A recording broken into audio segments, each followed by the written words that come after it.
Hi everyone. Today I am going to talk about gram-positive and gram-negative bacteria. In this topic, I am going to discuss about gram staining and then some differences between gram-positive and gram-negative bacteria. Gram staining. The gram staining was developed in 1884 by the Danish bacteriologist Hans Christian Gram. It is one of the most useful staining procedure. It classifies bacteria into two larger groups, gram-positive and gram-negative. The mechanism of classification is based on the differences in the structure of their cell walls and how they react to the various reagents. In the gram staining, first a heat-fixed smear is covered with a basic purple dye, crystal violet. Crystal violet is the primary stain because it stains both gram-positive and gram-negative cells. The purple dye is then washed off. The smear is then covered with iodine. Iodine is a mordant that is applied. It forms large crystals with the dye that are too large to escape through the cell wall. Iodine is then washed off, and then both gram-positive and gram-negative bacteria appear dark violet or purple in color. The slide is then washed with alcohol or an alcohol acetone solution, a decoloring agent which removes the purple color from the cells of some species but not from the others. The application of alcohol dehydrates the peptidoglycan layer of gram-positive cells to make it more impermeable to the crystal violet iodine. The effect of gram-negative cells is quite different. Alcohol dissolves the outer membrane of gram-negative cells and even leaves small holes in the thin peptidoglycan layer through which crystal violet iodine complex diffuses. The alcohol is then rinsed off and the slide is then stained with safranin, that is a basic red dye. Because gram-negative bacteria are colorless after the alcoholic wash, the addition of safranin, the counter stain, turns the cells pink.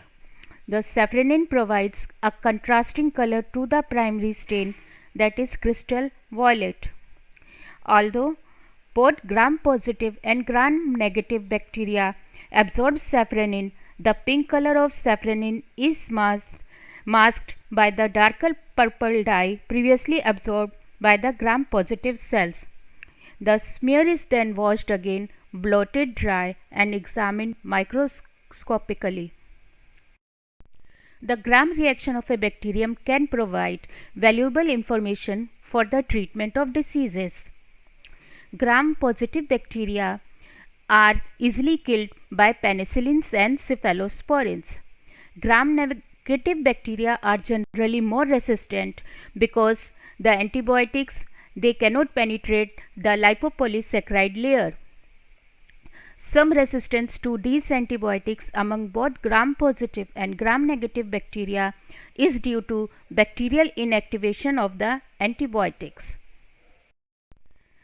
Now I will discuss some comparative characteristics of gram-positive and gram-negative bacteria. Gram reaction. Gram-positive bacteria retain crystal violet dye and stain blue or purple, while gram-negative they can be decolorized and so they accept counter stain, that is safranin, and stain pink or red. The peptidoglycan layer, which is the outermost layer in the gram-positive bacteria, is thick and multilayered, while in gram-negative bacteria it is thin or single-layered. Teichoic acids, which are glycopolymers found in gram-positive bacteria, but they are absent in gram-negative bacteria. Periplasmic space, the space between cell wall and plasma membrane, is absent in gram-positive while it is present in gram-negative. The outer membrane is absent in gram-positive and it is present in gram-negative. The lipopolysaccharide content is absent in gram positive while it is very high in gram negative. Lipid and lipoprotein content, which is present in the outermost polysaccharide layer, it is low in the gram positive bacteria while it is very high in the gram negative bacteria because of the outer membrane. The flagellar structure, it occurs as 2 rings in the basal body in gram positive bacteria while 4 rings in basal body of gram negative bacteria. O specific side chain, which is the O antigen, it is absent in gram positive while it is present in the gram negative.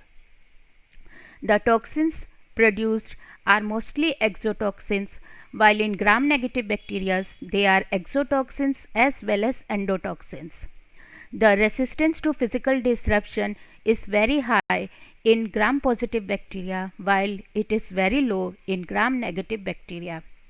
And the cell wall disruption by lysozyme is also very high in gram positive bacteria while it is very low, and it requires pre-treatment if we want to destabilize the outer membrane in gram negative bacteria. Susceptibility to penicillin and sulfonamide. These inhibits peptidoglycan production, thus killing the cells. It is very high in gram positive bacteria while it is low in gram negative bacteria. Susceptibility to streptomycin, chloramphenicol and tetracycline. It is low in gram positive bacteria and very high in gram negative bacteria. These antibiotics are actually ribosome targeting antibiotics.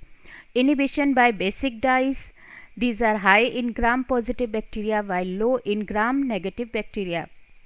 Susceptibility to anionic detergents. Anionic detergents have hydrophobic and hydrophilic parts that inhibits the bacterial growth. It is high in gram positive bacteria and is low in gram negative bacteria. The resistance to sodium azide. Sodium azide is inhibitor of protein export. So it is high in gram positive bacteria while it is low in gram negative bacteria. The resistance to drying. It is high in gram positive bacteria due to the thicker cell wall while it is low in gram negative bacteria.